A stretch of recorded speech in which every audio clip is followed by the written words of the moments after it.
Hello friends, कैसे हैं आप सभी। मैं Shamsher Kaushik India news point पर आपके समक्ष एक बार फिर से उपस्थित हूं आज अटेली विधानसभा क्षेत्र के अटेली ही शहर के अंदर।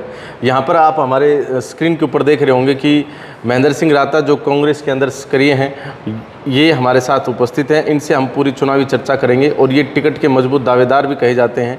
इनसे बातचीत करेंगे कि आखिर कांग्रेस पार्टी जो है इनको टिकट क्यों दे।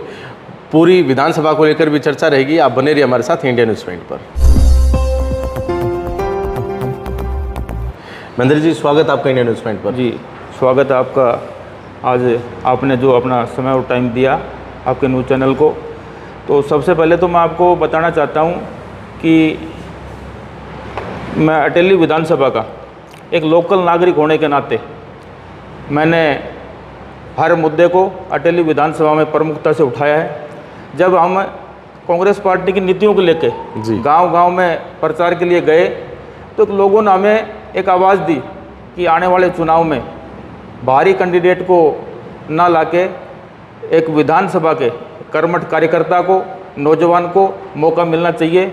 उन्हीं सब बातों को लेके हमने पूरी विधानसभा में नौजवान साथियों की जब कोई बात आई तो उसको हमने प्रमुखता से उठाया। जब किसानों की कोई बात आई तो उसको हमने प्रमुखता से उठाया। जब सरपंचों की बात आई कि वर्तमान सरकार ने जब सरपंचों के साथ अपना हक मांगने के लिए चंडीगढ़ जब पहुँचे तो उन्होंने, सरकार ने बड़ी बर्बरता से उन सरपंचों के साथ दुर्व्यवहार किया। उन सब बातों को लेके, प्रमुख बातों को लेके हमने जब आंदोलन किया, चाहे वो सरपंचों की बात हो, चाहे महिला खिलाड़ी की बात हो।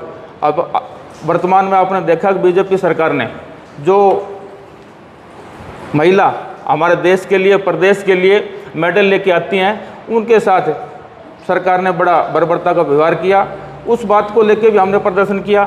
बीच में जब आंगनवाड़ी वर्कर अपना प्रदर्शन कर रही थी, अपनी मांगों को मांग रहे थे, उस दौरान में भी हमने उनके साथ संघर्ष किया। जब नौजवान साथी सीटी के विरोध में अपना विरोध दर्ज करा रहे थे, उसमें भी हमने नौजवान साथियों के साथ कंधे से कंधा मिला के काम किया। तो हम चाहते हैं कि अगर कोई अटेली विधानसभा का स्थानीय व्यक्ति, कांग्रेसी कार्यकर्ता, कर्मठ साथी अगर यहाँ से चुनाव लड़ता है तो निश्चित रूप से कांग्रेस पार्टी की जीत होगी। और इसमें आपने शुरुआत करी तभी भारी, और अब भी आप ये कह रहे हैं कि कांग्रेस का यहाँ का कोई साथी जो है वो चुनाव लड़े तो बेटर रहेगा। तो मतलब भारी आप किसे कहते हैं और कौन चुनाव लड़े यहाँ से तो सही रहेगा? देखो, ये अटेली विधानसभा की डिमांड है, पब्लिक की आवाज़ है कि हमारी विधानसभा का ही कैंडिडेट हो, कांग्रेस का कार्यकर्ता, चाहे वो कांग्रेस का पदाधिकारी, चाहे कांग्रेस पार्टी किसी भी नौजवान साथी को, किसी कर्मचारी को अपना प्रत्याशी बनाती है तो निश्चित रूप से मैं आपको विश्वास दिलाता हूं कि भारी बहुमत से जीत के अटेली विधानसभा की सीट कांग्रेस की झोली में जरूर पहुंचेगी। मतलब बाहरी की बजाय क्षेत्रीय अगर कोई साथी है तो उसको टिकट मिले तो बेहतर रहेगा। जी, आप महेंद्र सिंह राता हैं, राता से मतलब आप क्षेत्रीय है, तो आप देखते हैं कि आप भी योग्य हैं इस मामले में? मैं तो आपको ये बताता हूँ कि मैं विधानसभा का लोकल आदमी हूँ। मैंने इस विधानसभा में काफ़ी समय समय पे लोगों की आवाज़ को उठाया है और मैं राता गाँव से बिलोंग करता हूँ। इस विधानसभा का मेरा गाँव मध्य में स्थित है और एक बहुत बड़ा मेरा गाँव है। तो कम से कम हमें अटेली की भौगोलिक स्थिति को पता है, क्योंकि बाहर के नेता तो यहाँ से चुनाव लड़ने के लिए आते हैं, मैं चुनाव लड़ के वापस चले जाते हैं। जो आदमी यहाँ का विधानसभा का होगा, विधानसभा में रह के उन आवाज़ों को अच्छी तरह उठा सकेगा। जैसे कि 10 साल के दौरान में बीजेपी सरकार ने, हमारी मुख्य डिमांड थी कि हमारे अटेली को उपमंडल का दर्जा दिया जाए, दोंगड़ा हीर को सब तहसील बनाया जाए। और एक हमारी प्रमुख मांग रही नौजवान साथियों की कि हमारे इस इलाके में एक खेल स्टेडियम की बहुत बड़ी डिमांड है।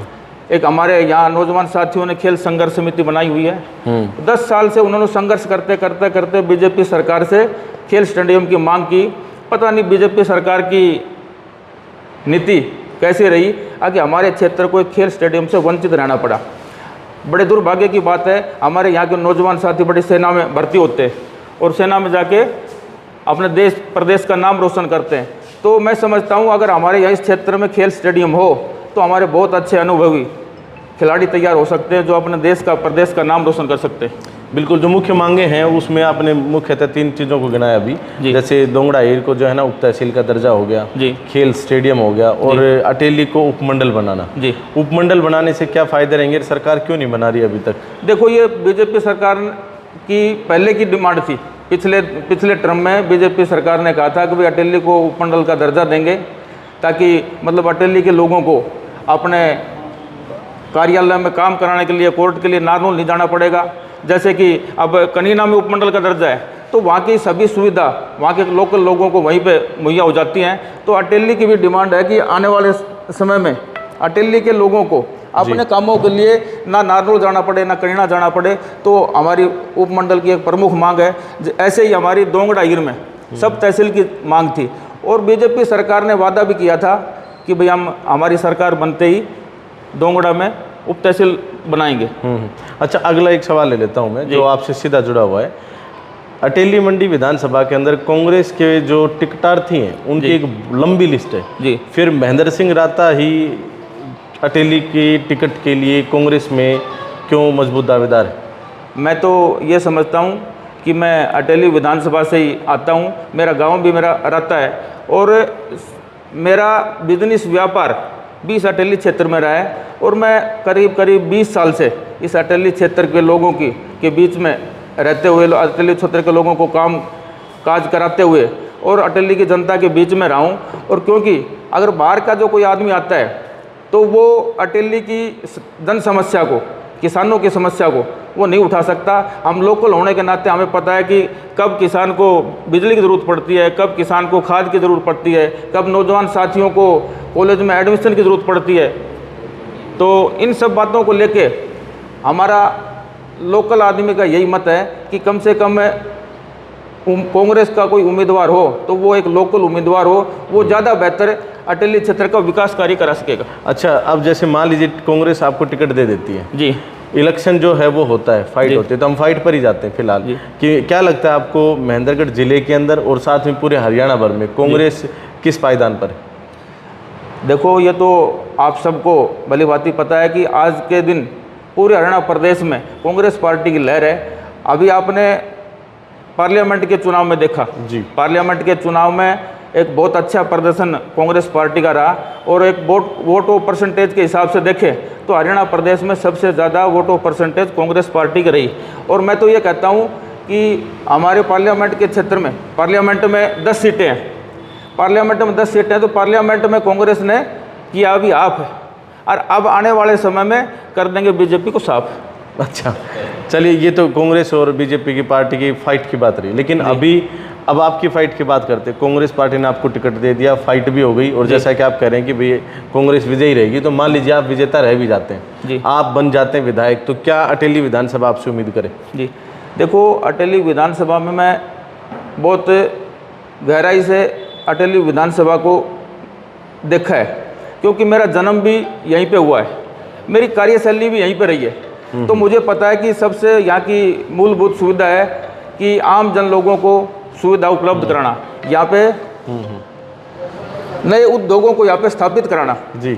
और सबसे बड़ी हमारी प्रमुख मांग है कि हमारे यहाँ के जो नौजवान साथी हैं वो आज नौकरी से वंचित है। चाहे वो 10 साल के दौरान में आपने देखा बीजेपी ने कि नई भर्तियां होने से पहले उन पर रोक लग जाती है या उन पर स्टे हो जाता है। हमारे नौजवान साथी यहाँ पे दर दर की ठोकरें खा रहे हैं।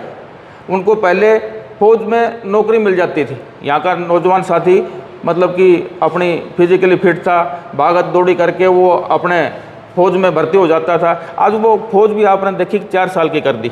4 साल की नौकरी करके जो कोई नौजवान साथी जब वापस अपने घर आएगा तो वो किसी काम के लायक नहीं रहता। तो सबसे पहले हमारी डिमांड तो ये रहेगी, इस कच्ची नौकरी को पक्की कराने का काम कांग्रेस पार्टी की सरकार आते ही हम करेंगे। दूसरा, जब ये कौशल रोजगार जैसी योजना बीजेपी सरकार ने लाके नौजवान साथियों पर थोप दी, हमारा ये जो इलाका है ये बड़ा पढ़ा लिखा इलाका है। हमारे यहाँ के जो नौजवान साथी हैं वो बड़े मेहनती हैं और वो पढ़ लिख के अच्छी नौकरी, अच्छे ओहदे पे जा सकते हैं। अब आप देखिए कि कौशल रोजगार की जो नौकरी है वो 18,000 रुपये की नौकरी है। 18,000 रुपये की नौकरी कोई पढ़ा लिखा नौजवान साथी अगर करेगा तो वो अपने परिवार का उसमें खर्चा भी नहीं चला सकता। मैं तो ये समझता हूँ कि बीजेपी सरकार की नीयत और नीति में फ़र्क है। हमारे इलाके के पढ़े लिखे नौजवान जो साथियों को वो वंचित रखना चाहती है। उनके दिमाग में एक ऐसी बात है बीजेपी सरकार के, अगर दक्षिण हरियाणा का नौजवान साथी पढ़ लिख के अपने अच्छे ओहदे पर अगर नौकरी लग गया तो बीजेपी से सवाल जवाब करना शुरू कर देगा। अब आपने देखा कि पीछे नौजवान साथी हमारे प्रदर्शन कर रहे थे सीटी के विरोध में। ये हरियाणा सरकार एक ऐसी सरकार हमने देखी कि सीटी के एग्ज़ाम में 3 गुना अभ्यर्थी इन्होंने पास किया, जबकि हम तो ये कहते हैं कि जब सेंट्रल गवर्नमेंट की नौकरी यूपीएससी की नौकरी 4 गुना अभ्यर्थियों को पास करती है। बीजेपी सरकार ये बिल्कुल झूठी है, ये नई अपनी प्रीप्लान घोषणा बनाती है। आज तक हमने 3 गुना अभ्यर्थी पास करते हुए नहीं देखा। इन अभ्यर्थियों को 3 गुना पास अभ्यर्थियों से जो नीचे अभ्यर्थी हमारे बचे वो अभ्यर्थी आज नौकरी से वंचित हो गए। हम तो ये चाहते हैं मेरिट के आधार पर नौकरी हो, जो आदमी ग्रेजुएट है पोस्ट ग्रेजुएट है उसको उसी के अधिकार की नौकरी मिलना चाहिए। हमारे नौजवान साथियों को डी ग्रुप की 4th क्लास की नौकरियां देके और इनको अपने अधिकार से वंचित रखा। हम ये चाहते हैं हमारी सरकार आएगी तो प्राथमिकता के आधार पर, जो हरियाणा प्रदेश में 2 लाख पद खाली पड़े हैं, तो हमारी हाईकमान ने, कांग्रेस पार्टी हाईकमान ने कहा कि हरियाणा प्रदेश में कांग्रेस पार्टी की सरकार बनते ही सबसे पहले 2 लाख पदों को भरने का काम कांग्रेस पार्टी करेगी। चलिए, मेनली आपने जो अपने वक्तव्य में अभी रखा वो ये था कि हम युवाओं के रोजगार पर फोकस करेंगे जी। अच्छा, अब फिलहाल आप जैसे विधानसभा चुनाव आचार संहिता लगते ही काफ़ी मतलब एक्टिव हैं आप लोग सभी, तो आप अभी जन समर्थन के लिए जाते होंगे, तो किस प्रकार का जन समर्थन पूरी विधानसभा में देखने को मिल रहा है? मैं तो ये कहता हूँ कि बहुत भारी उत्साह लोगों में, जब युवाओं में, जब हमारे गांव में जाते हैं तो लोग ये कहते हैं कि भाई आप जैसे नौजवान साथियों को, युवाओं को आगे आना चाहिए, और आप जैसे नौजवान साथी युवा आगे आएंगे तो इस इलाके का विकास कर सकते हैं। तो हमें बड़ी उम्मीद है, जब गांव-गांव में हम कांग्रेस पार्टी के प्रचार के लिए कांग्रेस पार्टी का मैनिफेस्टो लेकर जब गाँव में गए हैं तो सब लोगों ने यही कहा कि अब बदलाव की स्थिति आ गई, तो हमें बदलाव की स्थिति के दौरान में नए कैंडिडेट्स को, नौजवान साथियों को आगे लाना चाहिए, और आप टिकट लेके आओ, भारी बहुमत से आपके साथ हैं, आपको जीत दर्ज कराएंगे। चलिए, बहुत अच्छी बात। अच्छा, अब मेरा एक सवाल और है जो विशेषतः आम जो ऑडियंस है वो भी जानना चाहती है, पार्टी के लोग भी जानना चाहेंगे जी कि अभी आपने आपको टिकट दिलाई, फिर आपको विजेता बनाया और आपने विकास कार्य भी गिनवाए, लेकिन मान लीजिए टिकट नहीं मिलती है जी, तो महेंद्र सिंह राता किधर जाएंगे? बगावत करेंगे पार्टी में, या फिर पार्टी के किसी अन्य साथी को टिकट मिलती है तो फिर कांग्रेस में सक्रिय रह के उनकी मदद करेंगे? देखो, ये तो पार्टी हाईकमान का फैसला है जी। हम अपनी दावेदारी जनता के बीच में जाके दर्ज करा रहे हैं, और जनता की आवाज़ अगर मुखरता से हाईकमान के पास पहुंचेगी जी तो ज़रूर हमें कामयाबी मिलेगी। और उसके बाद अगर हमारी कांग्रेस पार्टी हाईकमान ने जिस भी साथी को कैंडिडेट को उम्मीदवार बनाया तो उसमें 100% हमारा निश्चित रूप से हमारी भागीदारी रहेगी, ताकि हम उस सीट को, अटेली विधानसभा की सीट को जिता के, उस जीत को दर्ज करा के और कांग्रेस पार्टी के हाथ मजबूत करेंगे। चाहे वो हमारे यहाँ के कोई नौजवान साथी हो, चाहे कोई रिटायर्ड साथी हो, पार्टी ने जिस को भी उम्मीदवार बनाया उस साथी के साथ हम तन मन धन से काम करेंगे। हमारी ऐसी कोई सोच नहीं है कि पार्टी के खिलाफ जाके हम किसी दूसरी तरफ जाएं या पार्टी के खिलाफ खड़े हो जाएं। नहीं, हमारा मेन उद्देश्य ये है कि अटेली विधानसभा से जिस भी साथी भाई को टिकट मिलेगी उसको हम भारी संख्या में जीत दर्ज करा के उसको चंडीगढ़ पहुंचाएंगे। चलिए जी, बहुत बहुत धन्यवाद। और जैसा कि आपने अभी देखा कि महेंद्र सिंह राता जो हैं कांग्रेस के अंदर सक्रिय अभी हैं ही, और साथ में आगे भी सक्रिय रहेंगे। इनका कहना है कि हम जो है पार्टी को मजबूत करने का काम करने के लिए यहाँ पर आए हैं, और ख़ास तौर पर हम जो है ना काम करेंगे, मजबूती से काम करेंगे, चाहे टिकट मिले या ना मिले। टिकट के मजबूत दावेदार कहे जाते हैं। इन्होंने अपने काफ़ी सामाजिक कार्य जो हैं वो भी गिनवाए। बाकी आपको ये पूरी कवरेज कैसी लगी, पूरा इंटरव्यू कैसा लगा, वो आप अपने कमेंट बॉक्स में राय अवश्य दें। और महेंद्र जी, आपका बहुत बहुत धन्यवाद, आपने इतना समय दिया, और आप सभी का भी बहुत बहुत धन्यवाद, आप सभी ने इतना समय दिया। अटेली विधानसभा के बारे में क्या लिखेंगे कमेंट बॉक्स में अपनी राय अवश्य दें, और कौन रहेगा अग्रणी ये भी जरूर लिखें। इंडिया न्यूज़ पॉइंट को इतना प्यार देने के लिए दिल की गहराई से बहुत बहुत धन्यवाद। जय हिंद, जय भारत।